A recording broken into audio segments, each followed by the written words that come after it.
exige la capacidad y la búsqueda constante del bien de los demás como si fuera un bien propio. Por ello, en cada momento hemos de escoger la forma de actuar según las exigencias de nuestra fe y acomodar nuestra conducta a la voluntad que quiera Dios para cada persona en cada momento a través del discernimiento. El equipo que ha preparado este encuentro nos ha ofrecido a todos 3 cuestiones para reflexionar esta tarde que van a ser introducidas por cada uno de los ponentes que nos acompañan en la mesa. La primera, ¿cómo percibe la sociedad nuestra pertenencia eclesial?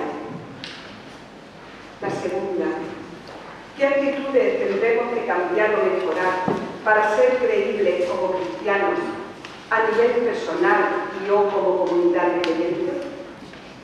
Y la tercera, desde la perspectiva del bien común, ¿qué podemos hacer para buscar el bien de los demás, como si fuese el bien propio en esta coyuntura de crisis económica y social?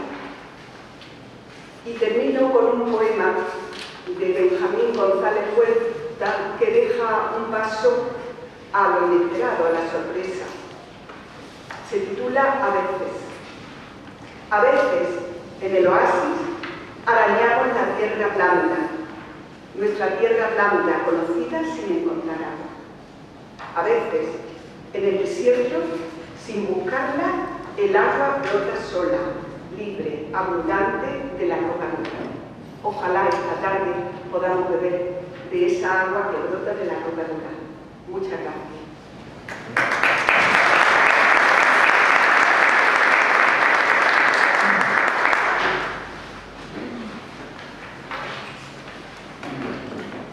Buenas tardes a todos, señor arzobispo, compañeros de la mesa.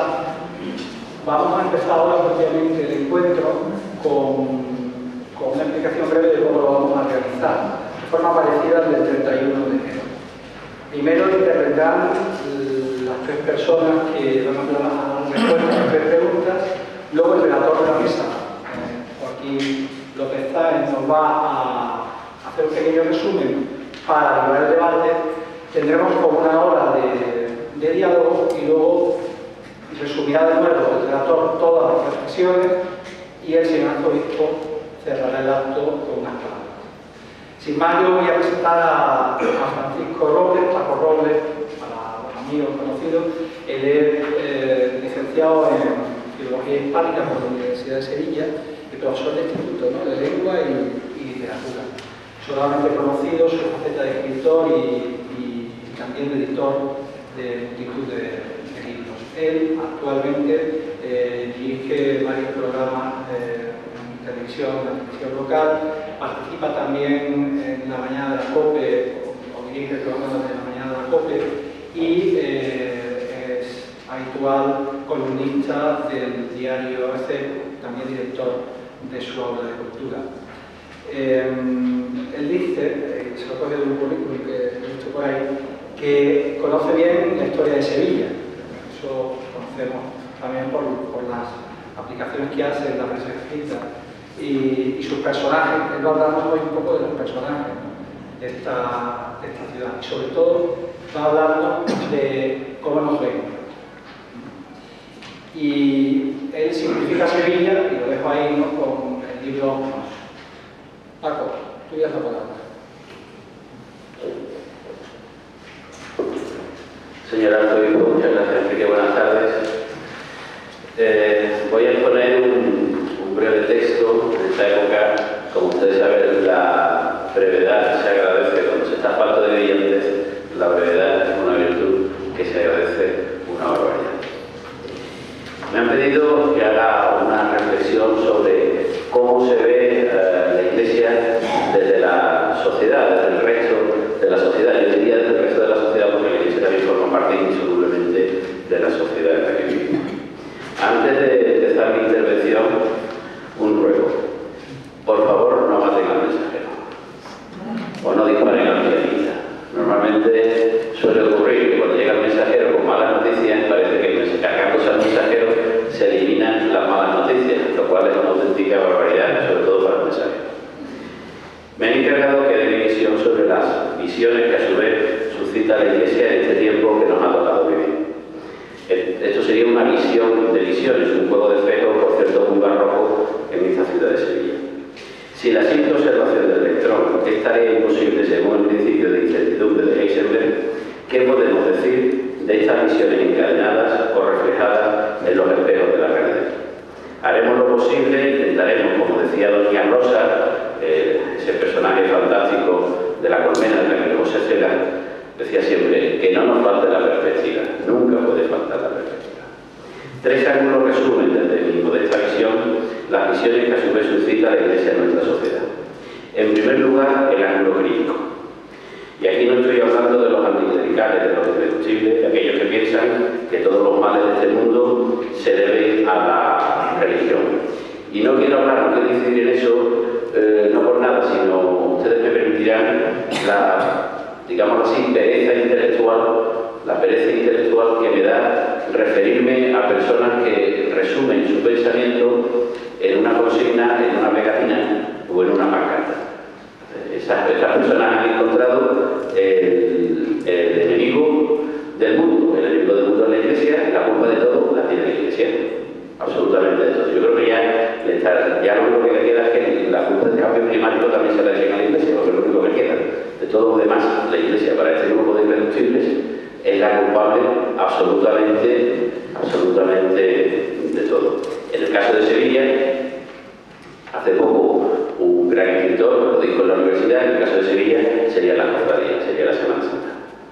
Si en Sevilla no se hace cultura de vanguardia es por culpa de la cofradía, porque todos saben que cuando aquí un artista intenta hacer un cuadro de vanguardia, aparecen 4 caminos y le quitan el pincel para que no lo pueda. Cuando un escultor intenta hacer una imagen, una escultura vanguardista, pues aparecen 2 imagineros y se quitan los utensilios. Por eso lo reduzco al absurdo porque de verdad el razonamiento me parece absurdo. Entonces no me quería referir a eso, sino quería hablar de personas sensatas, racionales, que critican a la Iglesia, aunque en la inmensa mayoría de los casos se queden estas críticas en ciertas jerarquías de la Iglesia. Confunden el todo por la parte, pero hacen unas observaciones fundamentales que no tienen nada que ver con el insulto ni la descalificación. Estas personas no entienden, no pueden comprender que cierta jerarquía pretende imponerle su moral, ni marcar las leyes que deben ser de todos y para todos. Respetan a la Iglesia, pero la quieren fuera de su ámbito de decisión. No soportan que les marquen el rumbo que han de tomar su vida privada, sus relaciones familiares, la educación de los hijos o la conducta sexual. Repito que no se trata de los practicantes de un anticlericalismo radical, ni de los demagogos que usan las críticas a la Iglesia para esconder sus responsabilidades o incluso sus miserias. Estamos hablando de profesionales con prestigio académico, de mujeres y hombres de bien que se comportan de forma honesta, que practican un humanismo y una filantropía imprescindibles para el desarrollo armónico de la sociedad. El choque se produce cuando cierta jerarquía eclesiástica ejerce su legítimo derecho a participar en la vida pública. Creo, modestamente, esto es una opinión personal, que deberíamos revisar esa gran adaptación que le ha permitido a Occidente elevarse sobre la antigüedad de la Edad Media.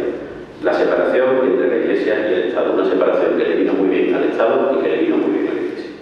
No puede ser que personas sensatas y de buena voluntad se nieguen derechos en uno y otro lado, cuando coinciden en lo fundamental. Ardua tarea que excede, como ustedes pueden comprender, los 10 minutos que nos han dado para esta breve exposición. El segundo ángulo es diametralmente opuesto al primero. En estos tiempos de crisis, buena parte de la Iglesia genera una visión más que positiva en aquella parte de la sociedad que no se siente integrada en su seno. Estamos hablando de la Iglesia de los pobres, de la Iglesia de los débiles, de los que sufren, de esa Iglesia que quiere recuperar, que quiere elevar el Papa Francisco. Estamos hablando de voluntarios de Cáritas, que no pierden las tardes en la parroquia, sino que las ganan a la carcoma y misericordia del tiempo.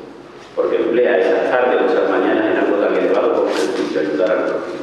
Esta Iglesia cercana a ras de suelo provoca un sentimiento de admiración en quienes no son o no somos capaces de llegar hasta ese extremo de heroísmo civil que raya, o eso me parece, en la santidad real. Es un milagro que en esta época haya gente, cuando estamos rodeados de un mundo materialista, donde el consumo se ha erigido no en el becerro de oro, sino, como diría Antonio Vara, en el oro del becerro. Gente que no mira el reloj ni el calendario, que emplea su vida en estos menesteres para ofrecerle su ayuda a los menesterosos. Aquí hay que incluir a esas monjas, a esas hijas de la caridad, por poner un ejemplo, que dan de comer al hambriento sin pedirle papeles, sin revisar su vida matrimonial para ver si está en orden o sin solicitarle la partida de bautismo. Da igual que sean moros o cristianos, musulmanes o ateos. Da igual porque todos somos iguales. Ahí está esa verdad común de mayúscula a minúscula que conmueve a quien no es capaz de entregarse así, pero sí está dotado de la inteligencia e incluso de la bondad para reconocerla. En estos tiempos de crisis, esa iglesia de los pobres ha cobrado una dimensión colosal que está en lo más profundo de la sociedad y que por eso mismo no destaca. No hace falta que salgan ni los titulares de la prensa ni los programas más vistos de televisión. Si alguien quiere salvarse del hambre y la miseria, sabe que no ha de ir a Sálvame ni a Salvados, sino a la parroquia donde Cáritas ejercerá esa virtud que le da sentido a las otras dos.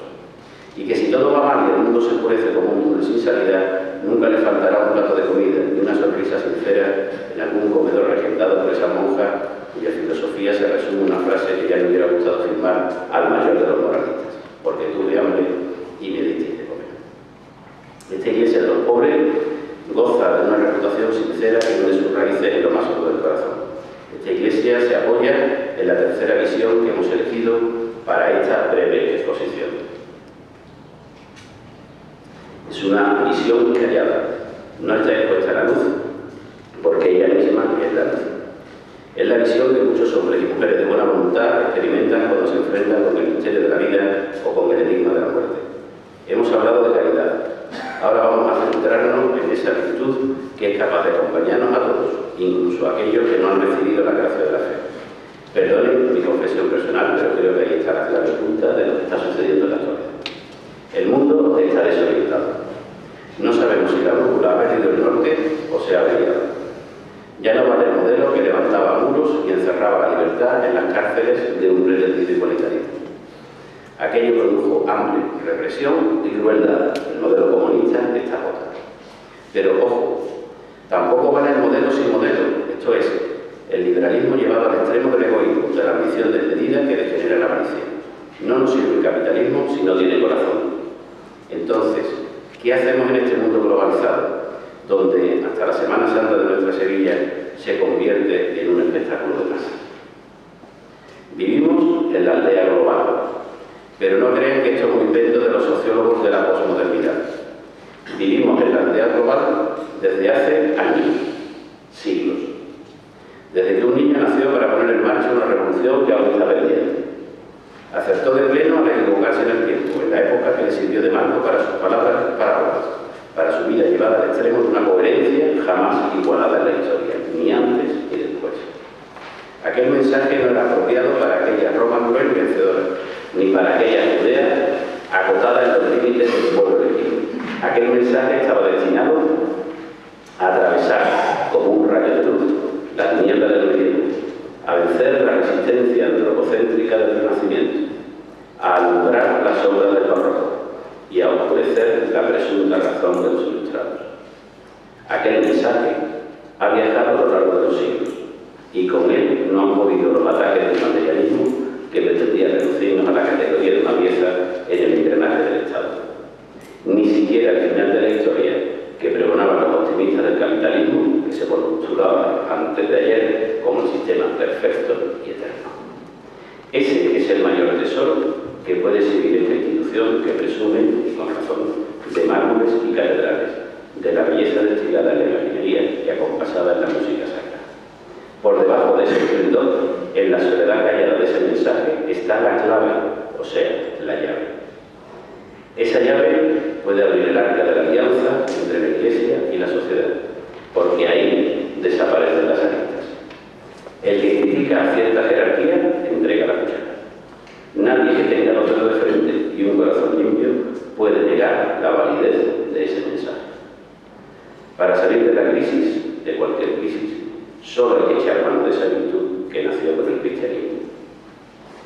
La sociedad intuye en el mensaje del Cristo esa fuerza interior que nos salva de la tristeza y de la represión comunista y de la avaricia capitalista. No es algo que esté expuesto en los escaparates ni en la red. Es la Iglesia latente, la que muchos de los que permanecen en el arte de los gentiles están esperando para superar el fracaso de los grandes sistemas, la Guerra Fría que nos ha dejado utilizar. todo se quiebra, aparece la esperanza. Una esperanza que supera las clases sociales y las fronteras, que va más allá de las ideologías y los nacionalismos. Vivimos en una aldea global, vivimos en la aldea global. Lo que sucede es que nos perdemos cuando la buscamos en el mapa del corazón y nos reparamos en su nombre. Se sigue llamando Belén. Y allí nace cada noche, haga frío o calor, el único en el que estamos de acuerdo. El único que puede sacarnos de esta y de la que están por venir. Muchas gracias.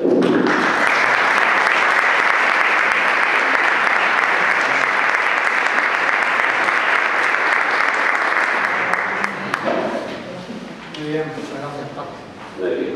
Por el mensaje y por ajustarse también. Bien, en este momento le damos la palabra al profesor Eduardo Gamero Casado, sevillano también como Paco, catedrático de Derecho Administrativo de la Universidad Pablo de la Vida. Él estudió en la Universidad de Sevilla, pero también se formó en Harvard y en Oxford.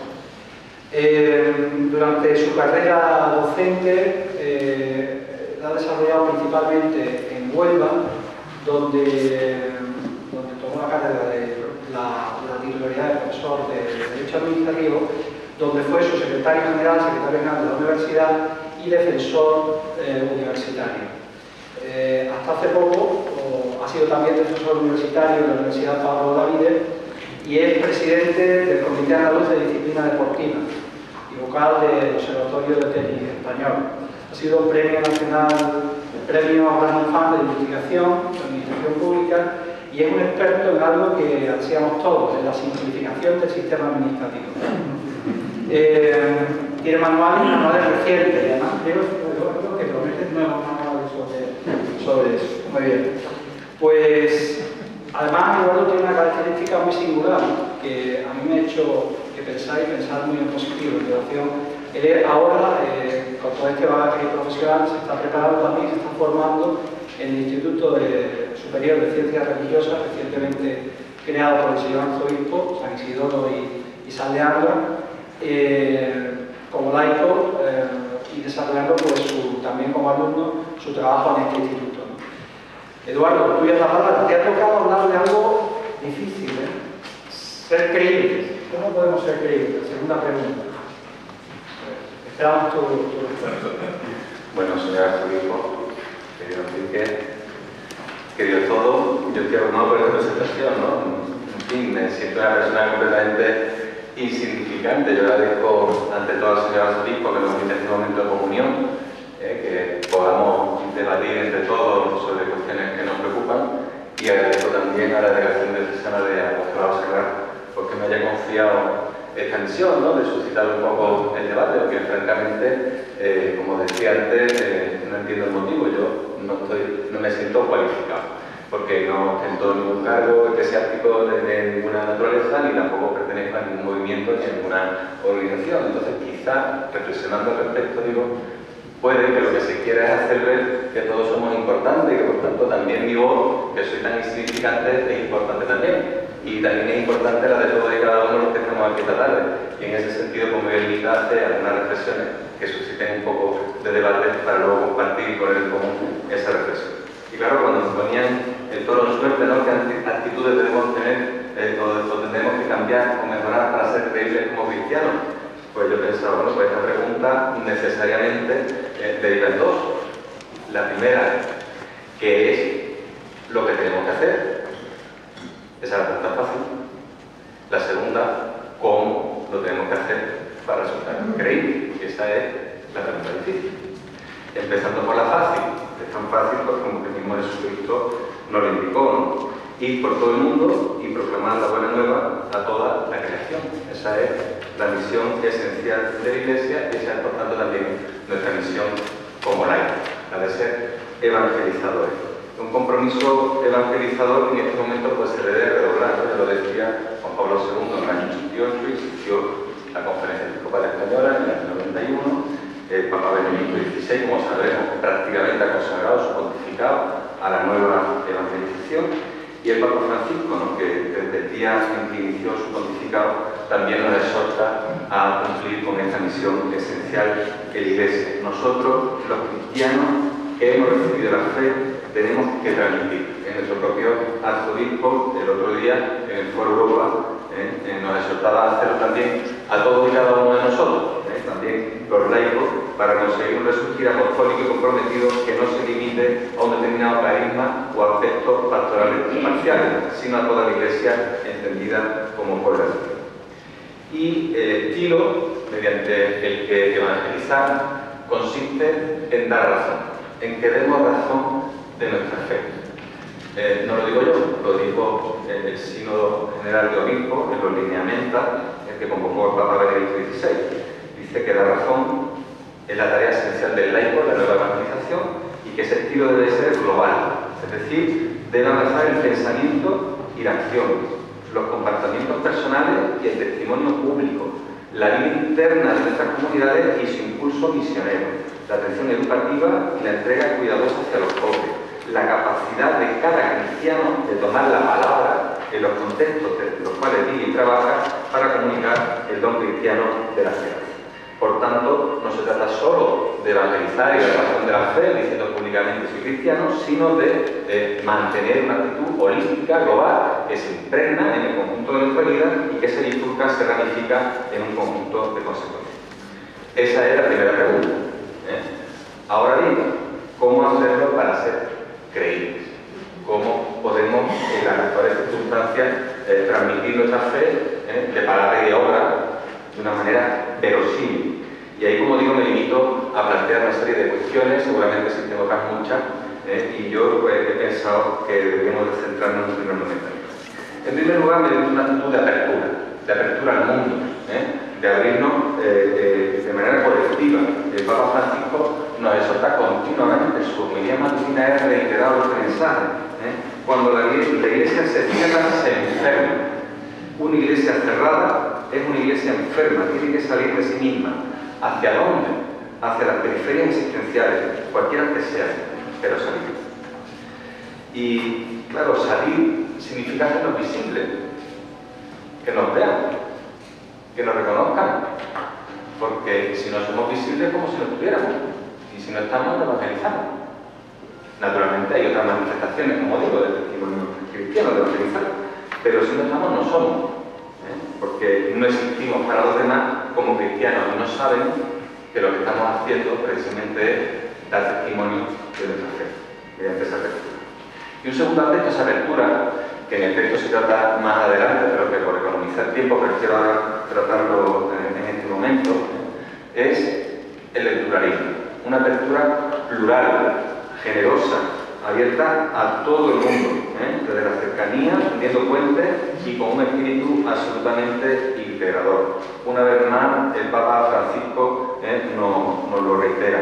El cristiano debe anunciar a Jesucristo de forma que sea aceptado, recibido, no rechazado. Los cristianos que tienen miedo de hacer puentes y prefieren construir muros son cristianos no seguros de su propia fe, no seguros de Jesucristo. Y ese pluralismo al que me refiero, entiendo que lo debemos proyectar tanto hacia adentro como hacia afuera. Es un pluralismo, en primer lugar, hacia el interior de la propia Iglesia, de todas las realidades eclesiales, de todos los carismas, de todos los movimientos. Ya lo decía San Pablo, cuando reuní, cada cual puede tener un salmo, una instrucción, una revelación, su discurso en lengua, pero que todo sea para la edificación. O el Papa Benedicto XVI, una frase bellísima, ¿no?, en sus últimos días de pontificado. La Iglesia no es una organización, no es una asociación para fines religiosos o humanitarios, sino un cuerpo vivo, una comunión de hermanas y de hermanos. Y el Papa Francisco también ha insistido en su homilía matutina, ¿no? La originalidad cristiana no es uniformidad. Toma cada uno como es, con su propia personalidad, con sus propias características, con su cultura, porque eso es una riqueza. En nuestra diversidad hay una extraordinaria riqueza. No podemos convertir esa diversidad en muro entre nosotros mismos. La Iglesia, dice Manuel de Prada, es una casa con 100 puertas y nadie entra exactamente por la misma. Por tanto, Caben en la Iglesia infinidad de sensibilidades, infinidad de matices, de orientaciones carismáticas, pero también políticas o ideológicas. En esa casa con 100 puertas que es la Iglesia, caben muchas orientaciones políticas e ideológicas diferentes. Y en la casa del Señor no solo cabe quienes que se adhieran a un determinado modelo económico, a una corriente ideológica predeterminada o a un concreto partido político. Ese cuerpo vivo que es la Iglesia coge en su seno a manifestaciones diferentes porque no es sino reflejo de la propia sociedad. Y para resultar creíble, me planteo yo, no sería entonces necesario trasladar a la sociedad esa diversidad, esa imagen rica, plural, que anida en nuestro interior, entre nosotros mismos. No es necesario superar ciertos clichés que tienen asimilaciones fáciles, ¿no? Identificando muchas veces al cristiano con ciertas corrientes políticas, ideológicas, económicas. Eso yo entiendo que nos deforma, nos empobrece en nuestra imagen y pierde fuerza nuestro mensaje evangelizador, porque directamente se nos arrincona a un sector de la sociedad, a una determinada orientación. En cambio, cuando mostramos hacia afuera nuestra propia diversidad, eso nos da una fuerza extraordinaria y nos hace mucho más creíbles. Bien, y esa diversidad y ese pluralismo que, como digo, debemos proyectar hacia afuera, hacia adentro, ¿no? Reconociéndonos todos diversos, plurales y distintos, pues también entiendo yo que lo debemos proyectar hacia afuera. En Gaudium et Spes se nos exhortaba ya a reconocer y respetar la pluralidad de opiniones temporales discrepantes de los demás. No se trata solo del ecumenismo, de la aproximación a otras expresiones religiosas, sino también de la apertura a quienes ni siquiera profesan credo de ninguna clase. Poner de manifiesto continuamente todas las cosas que tenemos en común con el conjunto de la sociedad, con independencia de las orientaciones, como decía, ideológicas o políticas de cada uno. El humanismo cristiano es un mensaje que encuentra puntos de conexión con infinidad de movimientos y de orientaciones políticas. La defensa de los derechos sociales, la defensa de la persona, de los débiles, la protección del medio ambiente, que ha sido también una de las banderas del Papa Benedicto en sus publicaciones. Todo eso nos conecta con una diversidad social extraordinaria y para resultar creíbles debemos acercarnos hacia esa diversidad tendiendo puentes. El Papa Francisco insiste también en esa idea, que la Iglesia debe salir, reconocer su proximidad, la apertura al pluralismo, pero, esto es importante, sin renunciar nunca a nuestra posición, porque eso ya es distinto. Una cosa es tener empatía, comprender a los demás, y otra, renunciar a nuestra posición. Y eso también, como digo, lo recuerda el Papa Francisco, ir al encuentro con todos sin negociar nuestra pertenencia. Bien, pero esa apertura hacia el exterior se encuentra con barreras. Barreras que en este momento son dificilísimas de superar, y ese entorno laicista que nos circunda y que hace extremadamente complicada la expresión de nuestra identidad. Dice Andrés Ollero que el cristiano laico realmente no sabe cómo comportarse. Yo mismo me siento incómodo muchas veces. No sé cómo dar testimonio de mi fe públicamente en conversaciones las que parecen resultar fuera de lugar y de contexto, y que automáticamente eso me asociaría a ciertas tendencias, a ciertas convicciones, a cierto me arrincón. El cristiano, dice Andrés Caballero, como decía, no sabe cómo comportarse. Y existe una tendencia a considerar el hecho religioso como algo propio de la esfera íntima o privada. Esto puede ser causa de dos circunstancias diferentes. La primera es el entorno laicista hostil, ¿verdad?, que pretende borrar del escenario público a la religión muchas veces, que crea en nosotros la incomodidad de expresarnos públicamente, pero también la proclamación del derecho a la libertad religiosa sin necesidad de confesar públicamente la fe de cada uno. Pero insisto, cuando nos plegamos a esa situación, nos volvemos invisibles. Y si nos volvemos invisibles, pues faltamos a la misión principal de la Iglesia, de todos y cada uno de nosotros, que es dar testimonio de nuestra fe y evangelizar. Y en ese sentido, pues debemos superar los clichés, porque un Estado laico, como es el nuestro, es un Estado que protege el hecho religioso y que además debe garantizar la expresión pública del hecho religioso, lo que el Estado laico no debe de asociarse institucionalmente con ninguna confesión. Siendo así, incluso en la Constitución española se declara en particular que se apoyará a la Iglesia Católica. Bien, decía que de hecho el pluralismo lo dejaba en el texto en un lugar posterior. ¿Por qué? Porque hay otra cuestión, otro aspecto, otra manera de ser creíble que entiendo prioritaria. Y hacía referencia a Paco Robles hace un momento. Por nuestra prioridad. Debemos ser la iglesia de los pobres. Si no convertimos a los desvalidos, a los desheredados en nuestra prioridad, pues tampoco somos creíbles. Jesucristo ya nos anunció que Él venía precisamente a anunciar a los pobres la buena nueva, a proclamar la liberación de los cautivos y dar la vista a los ciegos, para dar la libertad a los oprimidos. No es esa caridad cristiana de la que hablaba el apóstol San Pablo y a la que reiteradamente se refiere el Papa Francisco, las periferias existenciales a las que tenemos que acudir. Es una idea en la que no voy a insistir porque María nos lo hará en un momento, pero no puedo dejar de citar alguna frase, ¿no?, de estas lapidarias a las que nos tiene ya acostumbrados el Papa Francisco. No podemos convertirnos en cristianos almidonados, aquellos cristianos demasiado educados que hablan de cosas teológicas mientras toman el té. Y mientras leo esta frase, pues ahora mismo me identifico con ella, ¿verdad?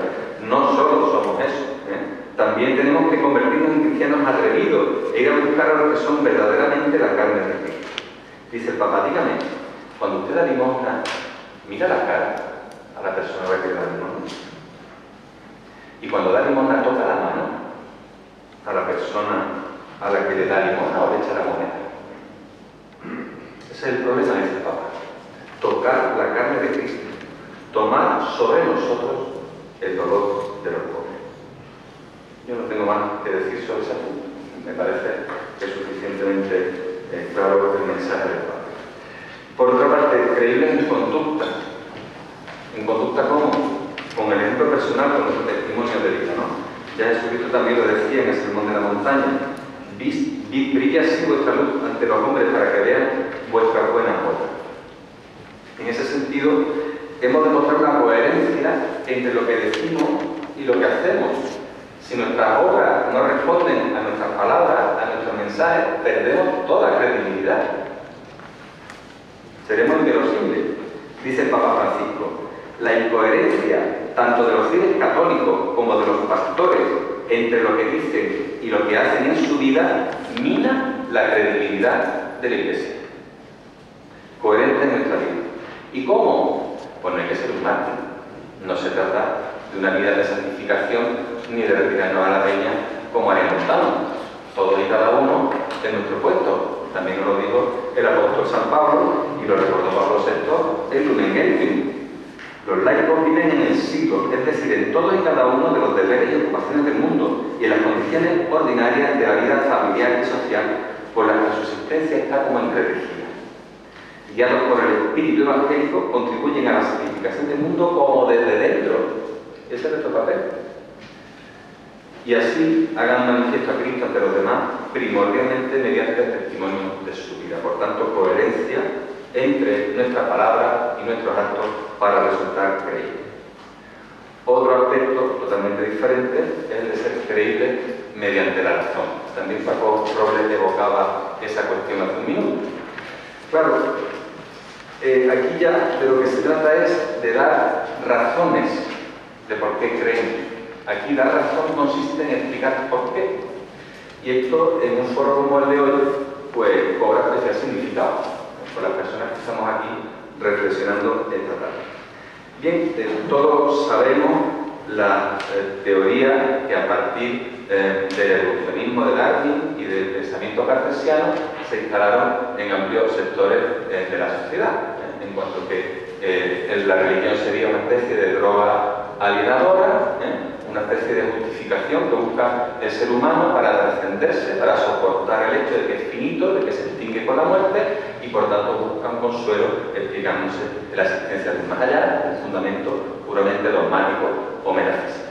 Y en ese sentido, Nietzsche decía también pues, que hemos de superar esa etapa para convertirnos en seres superiores, mejores, lo cual no deja de ser indirectamente un desprecio intelectual a las personas que creemos, que en teoría somos entonces seres inferiores, porque racionalmente no es explicable la existencia de Dios. Pues en esto de las razones, a mí me resulta sintomática la experiencia de Anthony Flew, un filósofo de la Universidad de Oxford que era un aguerrido ateo, que además hizo publicaciones tremendamente influyentes en las que decía que mientras que no se probara la existencia de Dios con argumentos científicos, experimentales, evidencia del mundo real, pues deberíamos de presumir la inexistencia de Dios. Bendita la hora en la que Anthony Flew sostuvo esta tesis, porque cambió por completo el plano del discurso y lanzó a los pensadores a buscar argumentos científicos que demostrasen la existencia de Dios, trasladando el debate, que era puramente metafísico, sobrenatural, al plano de la realidad física y de la experimentación científica. Y ese debate ha provocado que durante años y años se articulen cantidad de argumentos hasta el punto de que llegan a afirmar contundentemente la existencia de Dios como una conclusión racional. Yo evidentemente no tengo tiempo, porque ya estoy abusando de la palabra, de entrar en cuáles son, pero hay obras que lo explican. Y en ese diálogo que entabló Anthony Flew con otra serie de pensadores, llevaron a convertir al propio filósofo en teísta. Acabó creyendo, lo cual no es solo prueba de una honestidad intelectual fuera de serie por parte del filósofo, sino también el mejor argumento que nosotros mismos podemos encontrar para utilizar las razones a efectos de ser creíbles. A día de hoy ya no es sostenible que la religión sea la droga del pueblo, alienadora, sino que existen argumentos científicos que defienden la existencia de Dios y por tanto ese discurso nos hace verosímiles y creíbles ante los efectos. No digo yo que los convenzamos, yo he tenido muchas discusiones con ateos, no lo he llegado a convencer, pero desde luego se han cambiado el plano del discurso y admiten que los argumentos que se les exponen permiten sostener la existencia de Dios. Bien, y por último, creíble por alegría del testimonio cristiano. Hay uno de los mensajes teológicos de Benedicto XVI que para mí es uno de los más bellos regalos teológicos que nos ha dejado. Creer no es el encuentro con una idea o un programa, sino con una persona. Creer es el encuentro con una persona que vive y nos transforma al revelarnos nuestra verdadera identidad. Cuando somos conscientes de ese encuentro, del encuentro con Dios, de lo que Dios significa para nosotros, de que Dios envió a su Hijo para salvarnos y de que esa salvación, la resurrección, es el mayor testimonio de amor que Dios pudo tener con nosotros, enviarnos a nuestro propio Hijo, sacrificarlo para con ello darnos testimonio de la salvación, pues tenemos que resultar inasequibles al desaliento. Tenemos que rebosar de alegría. Dios es tan generoso, nos quiere tanto, que sacrifica a su propio Hijo para darnos testimonio de la salvación. Este es el discurso principal de la conferencia que impartió Guzmán Carraquiri hace unos días en el seminario, en el seminario de estudios laicados de Miguel Muñoz. Yo quedé impactado por esa sesión. Cuando permitimos que caigan las barreras que nos impiden aceptar esa confianza sin reserva en los designios del Señor y nos ponemos entera y ciegamente en sus manos, nos vemos inundados por un gozo extraordinario, por una increíble fuerza interior y sentimos como una energía fabulosa se apodera de nosotros, nos rebosa y contrae que es imposible estar triste, sabiendo como sabemos que Dios está a nuestro lado y que entregó a su propio Hijo para demostrarlo, para hacer el anuncio de la salvación. San Pablo por eso nos recordaba: estás siempre alegre en el Señor, estás siempre alegre, el Señor está cerca, no os inquietéis por cosa alguna. Qué gran ejemplo es de alegría la juventud de la jornada mundial de la juventud. Una juventud sin esperanza, una juventud que no tiene futuro, una juventud que está castigada y sin embargo cada vez que se reúne es un estallido de gozo, de alegría, de cantes, de baile. Pues esa alegría es de ser consciente del Señor, es lo que nos hace también creíble. Lo dice el Papa Francisco, no se puede llevar adelante el Evangelio con cristianos tristes, desesperanzados, desanimados. El cristiano es un hombre y una mujer de voz. Esto nos enseña Jesús y nos enseña la Iglesia en forma especial. En su Twitter de hoy ha dicho el Papa: el cristiano está siempre dispuesto a anunciar el Evangelio porque no puede guardar para sí mismo el gozo de conocer a Cristo. En ese sentido, pues, no puedo acabar sin recordar el mensaje del Beato Juan Pablo II a la multitud, en el balcón de la plaza de San Pedro, el mismo día que iniciaba su santificado. No tengáis miedo, abrir de par en par las puertas a Cristo. Y en efecto, pues si sabemos que Jesucristo está a nuestro lado, pues no podemos tener miedo de ninguna manera. Muchas gracias.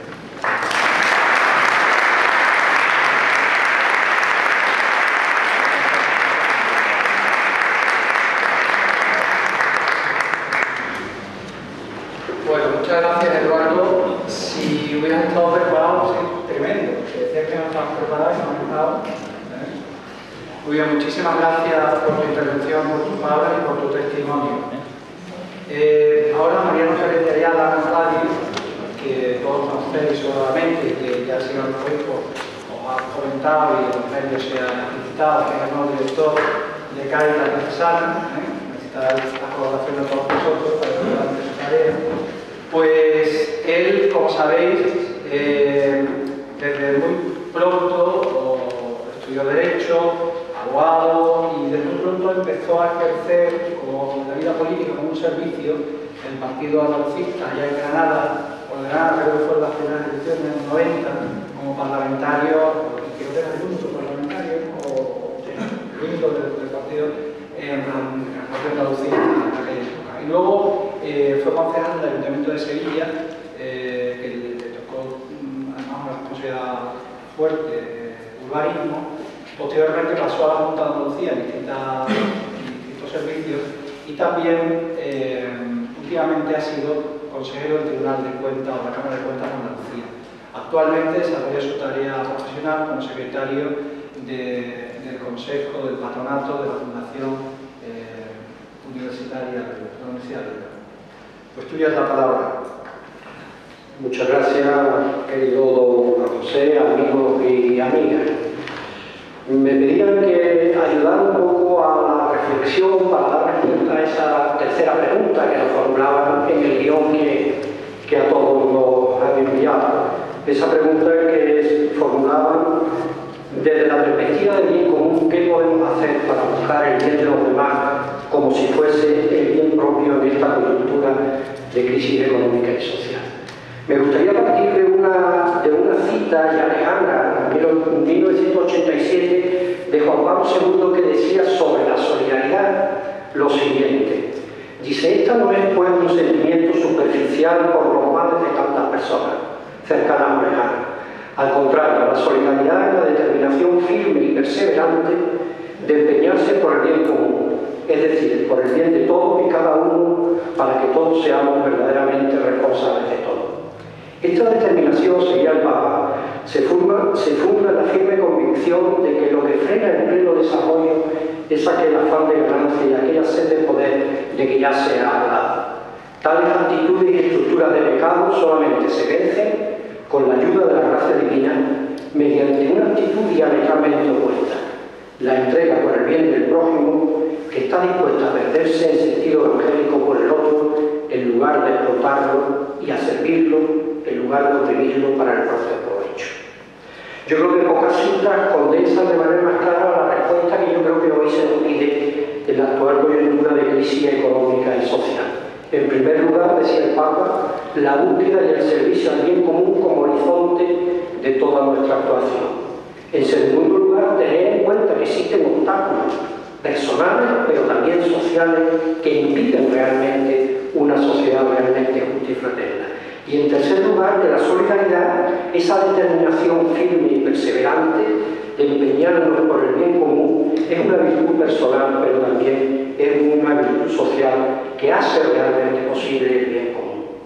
Yo creo que el reto que tenemos, como los cristianos han tenido a lo largo de toda la historia, es encarnar en las realidades concretas de nuestro mundo ese conjunto de valores y principios que se fundamentan en el Evangelio y que la Iglesia ha ido desarrollando a lo largo de la historia y que conocemos como la doctrina social de la Iglesia. Como ya decía también Juan Pablo II, la Iglesia es consciente de que su mensaje social, sus enseñanzas sociales, serán creíbles por el testimonio de las obras antes que por su coherencia y su lógica interna. Por tanto, valorar y apreciar la doctrina social es fundamentalmente una praxis comunitaria del discernimiento en orden a la acción en el mundo, a partir, eso sí, de los criterios y valores que esas enseñanzas sociales de la Iglesia contienen. Ignacio Ellacuría, en un diálogo con su maestro, el filósofo Javier Zubiri, decía que hay tres momentos en el conocimiento y en la actuación en la realidad. Decía Ellacuría, se conoce la realidad cuando, además de hacerse cargo de la realidad, momento no ético, momento de conocimiento, se carga con la realidad, momento ético, y se encarga uno de la realidad, el momento de la praxis. Por lo tanto, tres momentos que son necesarios realizar y que ponen de relieve las notas fundamentales, yo creo que de nuestro servicio solidario hoy en día: inteligencia, compasión y compromiso. Me voy a referir a estos tres momentos: hacernos cargo de la realidad, no alejarnos de la realidad, no ocultarla, no enmascararla, no ser ciego ni sordo ante la realidad de la situación que vivimos. Si nos fijamos en el texto de la parábola del samaritano, había un hombre tirado al borde del camino. Solo uno de los que pasó fue capaz de verlo. Hubo otros que no lo vieron, o lo que es más grave, dieron un rodeo. Me pregunto, ¿somos personas o instituciones que lo vemos o que damos rodeo ante la presencia del sufrimiento y el mal, ante el dolor del que es injustamente tratado y no verdaderamente apreciado en su dignidad de hijo de Dios? Segundo momento, cargar con la realidad. En el texto de la parábola se habla de que el samaritano se compadece, se acerca, venda, lo monta en su caballo, lo lleva a la posada y lo cuida. Compasión, acercamiento, vendar, cuidar. Es evidente que mucho y bueno es lo que la Iglesia en su variedad de realidades está haciendo en este campo. Cáritas, las congregaciones religiosas y sus obras, nuestras hermandades y cofradías, las parroquias, los movimientos, las asociaciones de laicos, etcétera, etcétera, etcétera, son hoy el mejor testimonio de que el mensaje del amor al hermano del Evangelio sigue vivo y operante en nuestro mundo. Os recomiendo a todos que os acerquéis a la guía de la acción social de la Iglesia en Andalucía que se publicó recientemente. Allí se pone de relieve que no hay situación o grupo humano que sufra exclusión social o cualquier situación de pobreza que no cuente con una obra o un grupo eclesial que carga con esa realidad y se pone a su servicio. Es lógico que nos sintamos orgullosos de toda esta tarea, pero tenemos que evitar una doble tentación. En primer lugar, hacer del ejercicio de la caridad un espectáculo de ostentación que ofenda al pobre. En segundo lugar, el ejercicio de la caridad con el mando a distancia. Una caridad que no comprometa nuestra vida, que no ponga en cuestión mi bienestar, que no provoca una conversión personal y comunitaria a un estilo de vida distinto. El cardenal Bergoglio decía, lo digo cuando era cardenal, si te tomas en serio el ejercicio de la caridad, forzosamente tienes que cambiar de vida. Y el ahora Papa Francisco nos recuerda, como nos decía Eduardo, que la caridad tiene que mirar a los ojos del pobre y tocar su carne. Una caridad que no es dar de lo que nos sobra, sino que se fundamenta en el amor al hermano, de manera especial al que sufre. O como decía San Vicente de Paúl, solo por tu amor únicamente te perdonarán los pobres el pan que les des. En este sentido, creo que resultan loables iniciativas como la puesta en marcha en algunas diócesis por parte de sus sacerdotes que donan sus pagas extras o una parte de ellas a Cáritas. Otra iniciativa recientemente en una diócesis española puesta en marcha por laicos en idéntico sentido, o la práctica que conozco de algunos grupos movimientos que dedican sus miembros dedican un determinado número de días de sueldo mensual a donarlo a alguna de estas obras. Nos acercamos al momento en que muchos de nosotros vamos a disfrutar de un periodo de descanso y ocio, y los que trabajan disfrutarán de unos ingresos extras. Ante la grave situación de muchos hermanos nuestros, podemos responder por la entrega generosa de parte de nuestro presupuesto de vacaciones o de nuestros ingresos extras a Cáritas o alguna obra asistencial de nuestra Iglesia. Es preciso, con esta u otras iniciativas similares, seguir practicando una comunicación de bienes. Construir entre todos, como decía un autor que recientemente leía, una civilización de una austeridad, pero una austeridad para compartir. Tercer momento, encargarse de la realidad. Decíamos al principio que la solidaridad no es solo una virtud personal, tiene también una evidente dimensión social. Esa determinación firme y perseverante, que decía Juan Pablo II, nos convierte a cada uno en responsable de nosotros y llama al compromiso por cambiar también las estructuras sociales. Benito XVI, en Deus Caritas Est, decía: el deber inmediato de actuar a favor de un orden justo en la sociedad es propio de los fieles laicos. Como ciudadanos del Estado, están llamados a participar de la vida pública. Por tanto, no pueden eximirse de la multiforme y variada acción económica, social, legislativa, administrativa y cultural destinada a promover orgánica e institucionalmente el bien común. Es eso que ya Pío XI en 1927 hablaba de la vasta caridad política. O como decían los obispos españoles en aquel documento católico de vida pública. Cuando ese compromiso social y político se vive con verdadero espíritu cristiano, se convierte en una dura escuela de perfección y en un exigente ejercicio de las virtudes y la dedicación al mismo, que debe ser reconocida como una de las más altas posibilidades morales y profesionales del hombre. Me pregunto, ¿estamos siendo los laicos diligentes y valientes en asumir compromisos en el campo de la economía, la cultura, la política, con la finalidad de propiciar un orden social realmente justo? Pablo VI decía en 1968 que el mundo se encuentra en un lamentable vacío de ideas. ¿Qué papel juegan nuestros intelectuales, profesores, universidades y centros de enseñanza en la generación de una economía y una política al servicio del ser humano, en la recuperación ética de nuestra sociedad? A veces nuestros centros educativos, especialmente los universitarios, son muy prestigiosos y tienen una alta valoración social, pero están contribuyendo en igual medida a formar ciudadanos comprometidos por un mundo mejor y más justo, ciudadanos que sean realmente constructores de esa civilización del amor de que hablaba Juan Pablo II. En ese hacernos cargo de la realidad surgieron tres campos que en mi opinión resultan hoy prioritarios. En primer lugar, una economía que ponga nuevamente en el centro al ser humano. Vuelvo nuevamente a Benito XVI, en su capítulo 3 de Caritas y Veritate, central. Se titula Fraternidad, Desarrollo Económico y Sociedad Civil. Decía el Papa: el sector económico no es éticamente neutro ni inhumano o antisocial por naturaleza. Es una actividad del hombre que debe ser articulada éticamente.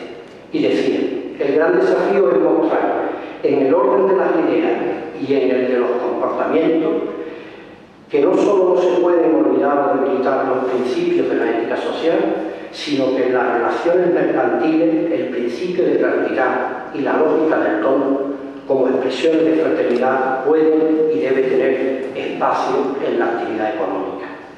Continuaba el Papa: caridad en la verdad significa la necesidad de dar forma y organización a iniciativas económicas que, sin renunciar al beneficio, quieren ir más allá de la lógica del intercambio de cosas equivalentes y del lucro como fin en sí mismo. Iniciativas como las empresas basadas en la economía de comunión, la economía del bien común y la aplicación de dichos criterios en los balances de las empresas, la responsabilidad social corporativa, un nuevo entendimiento del ámbito financiero con iniciativas como la banca ética o nuevas cooperativas de crédito con criterios éticos, iniciativas de fomento del empleo y microcréditos, de lo que, por ejemplo, la Fundación Cardenal Espínola de lucha contra el paro es un buen ejemplo, las empresas de inserción. todo un conjunto de iniciativas que, agrupadas bajo el epígrafe de la economía solidaria, donde hay una presencia muy importante de cristianos a nivel individual y a niveles grupales, es hoy uno, en mi opinión, de los campos prioritarios de nuestra acción. Segundo, fortalecer la sociedad civil. Aquí nos encontramos un grupo de personas que muchos de vosotros lleváis importantes tareas profesionales y ocupáis puestos de responsabilidad en organizaciones y asociaciones. La organización empresarial, el colegio profesional, el AMPA, el sindicato o el partido, la hermandad o la asociación de vecinos, en definitiva, el variado tejido asociativo, exigen hoy más que nunca una presencia y un compromiso de los laicos y de manera especial de aquellos que por aptitudes y formación mejor puedan desempeñar este servicio. El principio de participación que muchas veces reclamamos lo entiende la doctrina social de la Iglesia como un derecho y un deber, y en este momento de crisis social un deber moral ineludible, cuando además se dispone de personas cualificadas y con actitudes para ello. Tercer campo que considero prioritario en nuestra acción parece hacernos cargo de la realidad. La crisis afecta también al ámbito político. No puedo entrar ahora en causa de dicha crisis. Es evidente, pero en mi opinión es evidente que una de las razones de la misma es el empobrecimiento del elemento humano de los que se dedican a esa actividad. Muchas asociaciones y grupos de laicos cristianos fueron en épocas recientes de nuestra historia lugares en que se fraguaron muchas vocaciones de servicio a la comunidad, que encontraron causa precisamente en el compromiso social y político. En este momento de grave crisis de lo político y de la necesaria regeneración ética, no aparece este como una de las fronteras o periferias a que se refiere el Papa Francisco, que demanda una presencia y un compromiso del laico cristiano, suscitar vocaciones al servicio público y de manera particular el compromiso para la acción en la política, apoyar la formación integral de quienes se sientan llamados a ello, y también, y muy importante, el reconocimiento y acompañamiento eclesial de los laicos comprometidos en la vida social para que vivan la comunión eclesial es, en mi opinión, una tarea importante del momento presente. Nos decía el apóstol que el momento es apremiante. Las tareas son muchas y a veces el entusiasmo y la fuerza flaquean. Pero como decía Benedicto XVI, la conciencia del amor de Dios es la que nos sostiene en el duro y apasionante compromiso por la justicia. El amor de Dios nos invita a salir de lo que es limitado y no definitivo. Nos da valor para trabajar y seguir en busca del bien de todos, aun cuando no se realice inmediatamente, aun cuando no lo consigamos nosotros. Dios nos da fuerza para luchar y sufrir por amor al bien común, porque Él es nuestro todo, nuestra esperanza más grande. Muchas gracias.